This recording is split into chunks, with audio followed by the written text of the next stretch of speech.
These truck drivers are used to crisscrossing China, driving hundreds of kilometers every day. But a nationwide shortage of diesel fuel has changed that. I'm scared to leave Beijing and drive long distances. Some petrol stations have run out of diesel. Filling machines are closed. 2 days ago, I drove south to Hubei province, and many petrol stations didn't have any.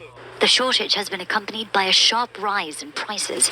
Since January, the cost of diesel here has increased by about 30%. At this petrol station, customers are limited to buying just 200 liters of diesel fuel. But outside the capital, the supply problem is much worse, with some truck drivers having to wait days to refuel. There have been long lines of vehicles at petrol stations in China's southern and eastern provinces. Due to rationing, many drivers say they can only refuel for 1 day's journey, which means cross-country deliveries are taking longer to arrive. China is in the middle of a power crisis that has triggered blackouts in many cities. Shortages of coal and natural gas have led to a surge in diesel consumption. Factories and businesses have turned to diesel-powered generators to maintain operations, draining supply. The second reason is probably because a lot of diesel is being rerouted to the agriculture sector during this harvest season to basically support grain drying and to prepare for planting winter crops.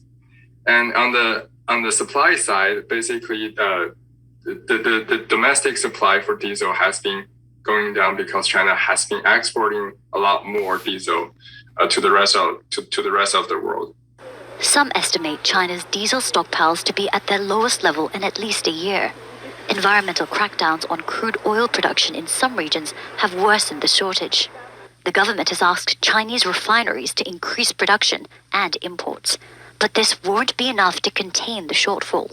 Experts warn that scarcity of diesel is likely to last for months and could worsen existing problems in the global supply chain. Katrina Yu, Al Jazeera, Beijing.